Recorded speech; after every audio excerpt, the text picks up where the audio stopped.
What is up, everyone? Welcome back to another video. So we are officially 7 weeks into the season now, and in years past, this is usually when we start to figure out, for the most part, who's legit and who's not, but this year's pretty unique. We pretty much have no idea who's good at this point. There's no clear favorites. There's no clear, oh, this team's completely out of it. And honestly, it's made for a pretty entertaining product. And to coincide with that, we had a pretty entertaining week. We had a lot of craziness. So without further ado, let's get into it. Getting the week going, on Thursday Night Football, we had the Bengals taking down the Steelers in one of the most unexpected shootouts possibly of all time, definitely of the season. No one could really stop anything in this game. A matchup where we had two 40-year-old quarterbacks going at it. I mean, the points came in bunches, and I was really not expecting it to go like this. As for the Bengals, this was our real first look at Joe Flacco as a Bengal, and it was very encouraging. Obviously, last week was the week he got traded. Didn't really get that full week of practice before the game against the Packers, but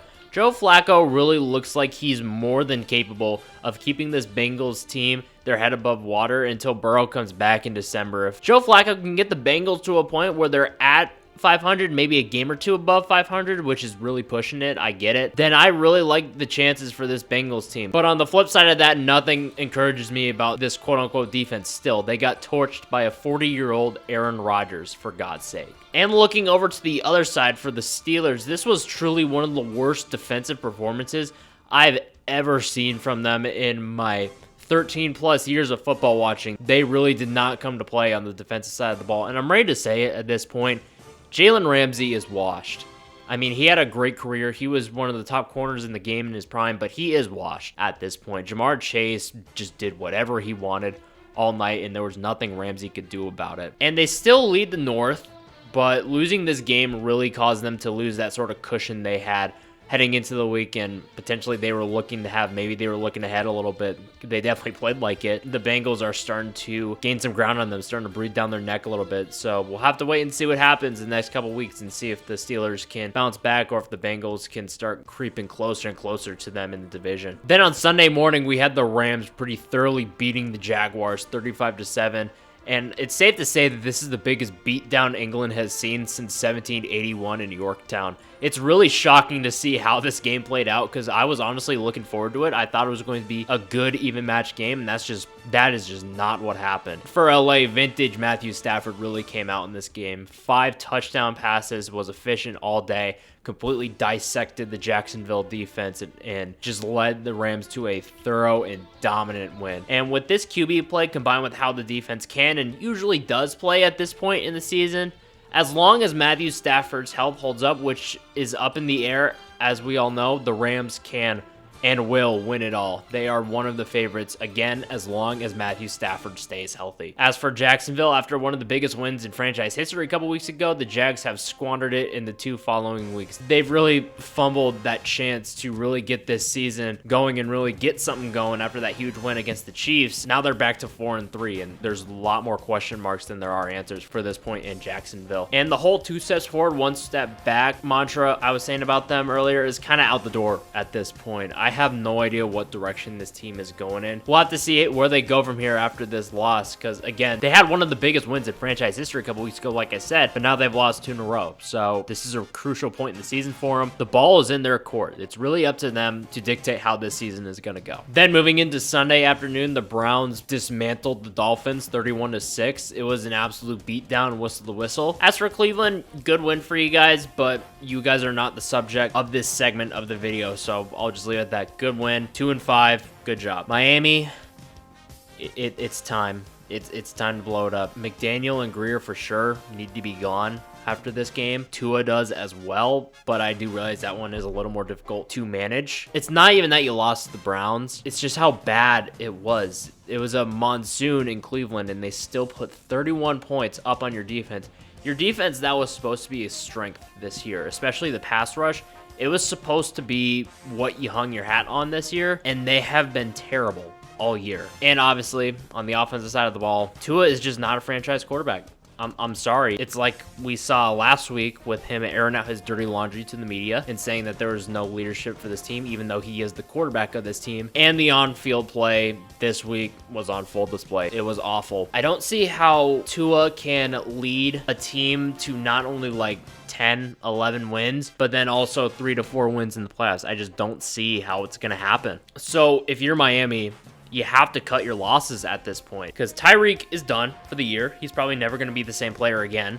And he was already on the downturn before the injury. This team has no direction whatsoever. There's rumors that Waddle's going to be out the door at some point. The defense, the less said, the better. I just don't see how Miami can go forward bare minimum next year with this same core and the same people in charge of this core. I don't see how that's going to lead to any short-term success or any long-term success. You have to cut your losses now. But it remains to be seen because the Miami Dolphins have not exactly been the pinnacle of team management the past 10 or so years. So they should blow it up. Will they? Who knows? I have no idea. Then staying in the 1 o'clock window, we had the Eagles taking down the Vikings 28-22. And this was a very, very competitive game. It was a very fun one to watch, a very evenly matched one. But in the end, the team that made 1 or 2 more plays than the other ended up winning this game. Obviously, this case, it was the Eagles. As for Philadelphia, they are definitely making strides. A.J. Brown had a fantastic game on Sunday, but it still feels so frustrating watching them because at this point, they are having plays where they push the ball down the field, but it's like 10% of the plays that they're running are these big explosive plays. And as we saw on Sunday, they are very effective, but then they run one of those and then run 9 or 10. Let's get to 4th and 1 so we can just push Jalen Hurts' ass past the first down marker. I don't understand how you have one of the better big body deep ball threats in the league and you only give him like 1 or 2 shots a game to actually use it. The success they had when they were pushing the ball down the field needs to be a wake-up call to this coaching staff because when they do, they show why they are the defending Super Bowl champions and why they won so many games in a row dating back to last year. I just don't get how Sirianni's staff can see what A.J. Brown did on the few shots that they gave him on Sunday and keep this mindset of 3rd and 1 is the priority, 4th and 1 is the priority. It's just like, that's just eventually going to get busted at some point. That's I don't know. I don't really know what the Eagles' direction is, but they are 5-2. So, you know, what the hell do I know? As for Minnesota, this was definitely a tough one to lose. Silver lining is they just lost to a better team. They played a good game. It's just the other team played a better game. And the concern that I have here is that this is the kind of game that would have been a great developmental piece for McCarthy. If he won it, great. If not, he would kind of learn how to win these games, but obviously he hasn't played in 5 weeks. And these growing pains that should have been worked on in these games like this one in the early going may still be on the horizon because again, he's played 2 games and he hasn't played since week 2. So that's what concerns me with the Vikings at this point and with how the season has gone to this point. So again, it remains to be seen. There's just still so much unknown at quarterback and with JJ McCarthy for the Vikings. And moving into the 4 o'clock window, the Denver Broncos took down the New York Giants 33-32. And I still don't even know what the hell happened. And I'll pump the brakes on the game of the year discourse that's starting to go on with this game, but it was definitely the 4th quarter of the year. I'm not going to deny that. As for the Denver Broncos, there is pulling wins out of your ass. And then there's what we did on Sunday. I'm still having a hard time coming up with words to describe what I just witnessed. And the 4th quarter of this game and the Philly game a couple weeks ago really needs to be a wake-up call for Sean Payton and his staff that they need to open up the playbook. They need to allow Bo Nix to go and make plays instead of doing these screen passes and swing passes all the time. It's driving me crazy. But as for the man of the hour, Bo Nix, the MVP agenda for that man has never been stronger. He put the team on his back and played an incredible 4th quarter for the 2nd time in 3 weeks, one of which was against the defending Super Bowl champions. So again, the MVP agenda is going to be pushed in full swing. Then for the other side, for the New York Giants, just when you think they turned a corner, the Giants of old make a return. As you're watching this game, you're thinking there's no way the Giants blow this, especially after the Theo Johnson touchdown to answer the Broncos' first score of the game. You think there's no way they lose this game, and they do. Just like the Giants that we have come to know these past, 5 or so years. There is still so much work to do with this team. They have the quarterback for sure. That's the hard part. The hard part's out of the way. And they got a young workhorse running back. So eventually, when all these losses pile up, then the head coach's seat begins to get a little hot. I do think Daboll's seat is heating up a little bit at this point. I feel like a lot of this falls on coaching for this game, for how they blew this game. So I do feel like the seat's getting a little hot at this point. Then staying in the 4 o'clock window, we had the Indianapolis Colts taking down the Los Angeles Chargers 38-24. This became a bit of a game towards the end, but Indy was really in control for most of the game here. As for the Colts, this is more than hot streak at this point, especially on the offensive side of the ball. They may be legit at this point. The defenses they face become a little tougher after next week's game against the Titans, so they'll really have to put up or shut up and really prove or not if they are legit or not. I'm not a denier or a hater at all. I'm just saying that as we start to get into the tougher part of the season, November, December, and these defenses really start to buckle down more, that's when offenses are really put to the test. That's when the ball is going to be in Indy's court. That's going to be their chance to prove if they're legit or not. I'm sorry, there's just so much bad film with Daniel Jones throughout his career, not this year, throughout his career, that I'm still skeptical to say for sure that this Colts offense is legit. Again, I'm not hating or anything. I'm not saying for sure, oh, this is a fluke run and they're going to collapse. It's like, no, that's not what I'm saying here. I'm just saying I'm still a little on the skeptical side to call this Colts offense legit, but they are 6-1. They have a lot of good things going for them so far. With what they've shown, I'm leaning to not foreseeing that ending anytime soon. And then as for the Chargers, the cracks are really starting to show on the defensive side of the ball. A main factor in this is that the impossible to replicate efficiency from Herbert, surprise, surprise, has not been replicated this year. He's turning the ball over a lot more, which he turned it over, 3 times last year? So obviously that's not really saying much, but he has been turning it over more than he did last year. And the Chargers are really starting to feel it as a result. I'm even more starting to question the longevity of this Chargers team to not only win a playoff game, let alone make the playoffs at this point with how competitive the AFC is. I don't think the Chargers making the playoffs is a for sure thing at this point if their defense keeps having performances like this. And I think a big factor in that is that they lost their bell cow Hampton for a couple weeks with him on IR. So that could definitely be a factor here, but obviously they're down Najee Harris too. So even when Hampton comes back, is he ready to take that load back on again? Like who knows? Like I said, the longevity of the Chargers is really in question for me. And on Sunday Night Football, we had the San Francisco 49ers taking down the Falcons 20-10. And San Francisco managed to get this win with almost exclusively using McCaffrey. Christian McCaffrey was the offense on Sunday night, and it worked. And this is a huge letdown for the Falcons after the big win last week coming off the bye. But as for San Francisco, Kyle Shanahan and Christian McCaffrey continue to show their value to the 49ers team. Like I said, the offense was Christian McCaffrey, and it worked.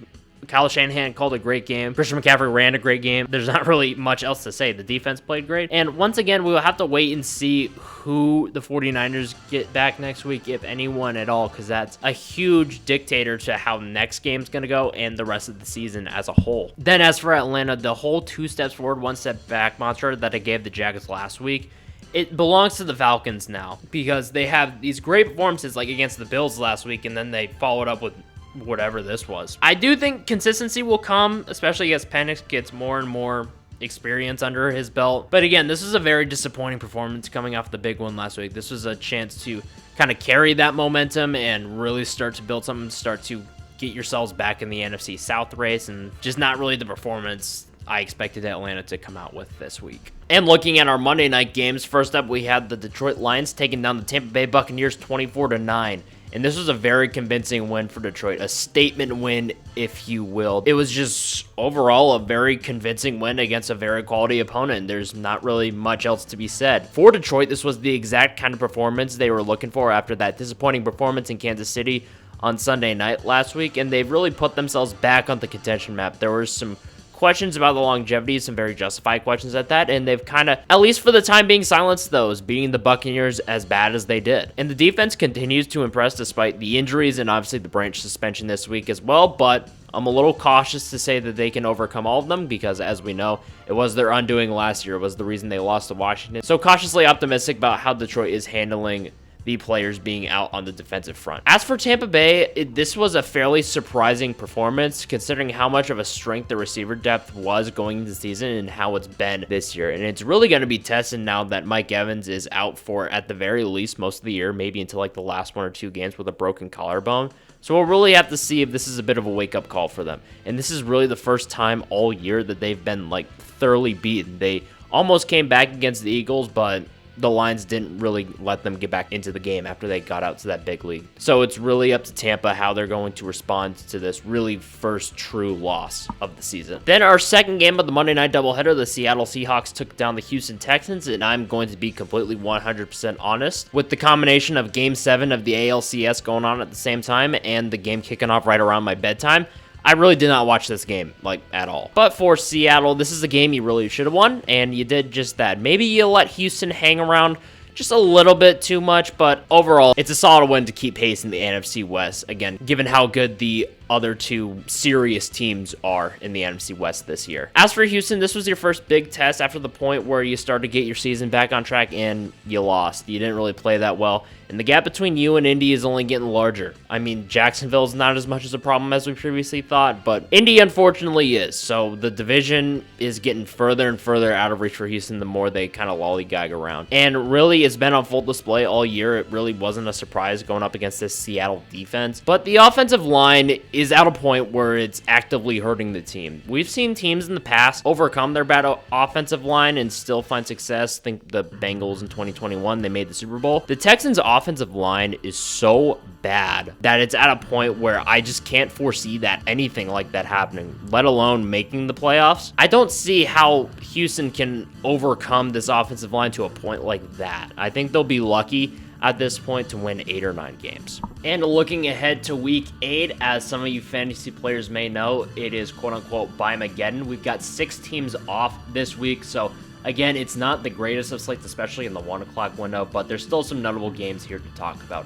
Up first, on Thursday night, we've got the Minnesota Vikings traveling to LA to take on the Chargers.